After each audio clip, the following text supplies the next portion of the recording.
മലയാള ഭാഷയുടെ ജനനകഥ. കാലത്തിൻ്റെ വഴികളിലൂടെ ഒരു ഭാഷ.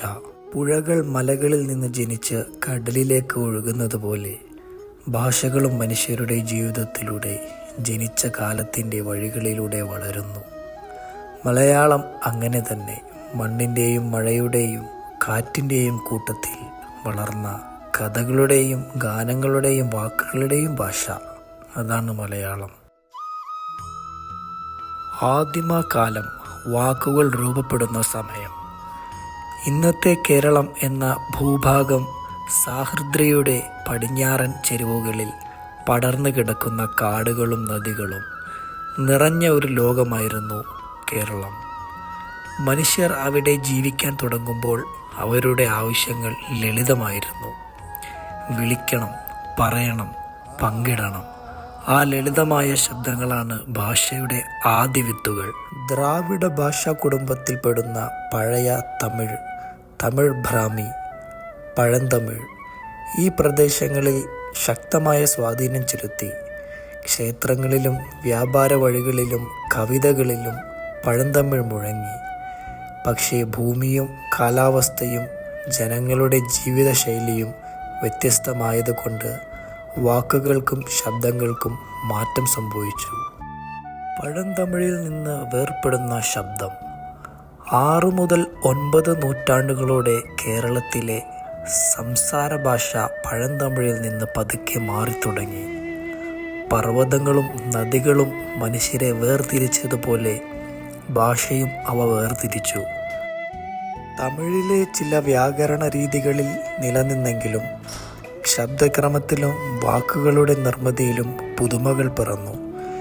ഈ മാറ്റത്തിൻ്റെ മധ്യത്തിൽ നിന്നാണ് പഴമലയാളം എന്ന ഘട്ടം രൂപപ്പെടുന്നത്. ഇത് പൂർണ്ണമായും പുതിയ ഭാഷയല്ല, മറിച്ച് പഴന്തമിഴിൻ്റെ മണ്ണിൽ നിന്ന് മുളച്ച പുതിയ തൈ. ശിലാലിഖിതങ്ങളും ചെമ്പ് പട്ടയങ്ങളും. തെളിവുകളുടെ കാലം. ഭാഷ ഒരു കഥയായാൽ ശിലാലിഖിതങ്ങൾ അതിൻ്റെ തെളിവുകളാണ്. വടക്കേ മലബാറിൽ നിന്നും തെക്കൻ തിരുവിതാംകൂറിലേക്കും കണ്ടെത്തിയ ശിലാലിഖിതങ്ങളിൽ പഴമലയാളത്തിൻ്റെ അടയാളങ്ങൾ കാണാം.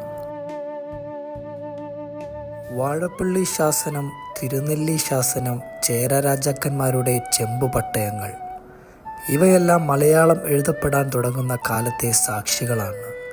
തമിഴ് ലിപിയുടെ സ്വാധീനത്തിൽ തുടങ്ങിയ എഴുത്ത് പിന്നീട് ഗ്രന്ഥലിപിയുടെയും സ്വാധീനത്തോടെ വികസിച്ചു. സംസ്കൃതത്തിൻ്റെ സ്പർശം ഭാഷ സമ്പന്നമാകുന്നു. കാലം മാറുമ്പോൾ കേരളത്തിൽ സംസ്കൃതം ശക്തമായി കടന്നു വന്നു. ക്ഷേത്രങ്ങൾ, ശാസ്ത്രഗ്രന്ഥങ്ങൾ, രാജസഭകൾ എവിടെയും സംസ്കൃതത്തിൻ്റെ ശബ്ദം മുഴങ്ങി. മലയാളം അതിനെ എതിർത്തില്ല, സ്വീകരിച്ചു. സംസ്കൃത പദങ്ങൾ മലയാളത്തിലേക്ക് ചേർന്നപ്പോൾ ഭാഷ കൂടുതൽ സമ്പന്നമായി. ഇതാണ് മണിപ്രവാളം എന്ന ശൈലിയെ ജനിപ്പിച്ചത്. സംസ്കൃതവും മലയാളവും ചേർന്ന ഒരു സാഹിത്യധാര. സാഹിത്യത്തിൻ്റെ ഉദയം. വാക്കുകൾക്ക് ജീവൻ. ഭാഷ സംസാരിക്കപ്പെടുമ്പോൾ ജീവിക്കുന്നു, എഴുതപ്പെടുമ്പോൾ അമരുന്നു. 12 മുതൽ 14 നൂറ്റാണ്ടുകളിൽ മലയാള സാഹിത്യം ശക്തമായി ഉയർന്നു. രാമചരിതം പഴമലയാളത്തിൻ്റെ സാഹിത്യസാക്ഷി. ഉണ്ണിനീലി സന്ദേശം മണിപ്രവാളത്തിൻ്റെ സൗന്ദര്യം. ചീരാമൻ പെരുമാളിൻ്റെ കഥകൾ, ചരിത്രവും കഥയും ചേർന്ന വാക്കുകൾ.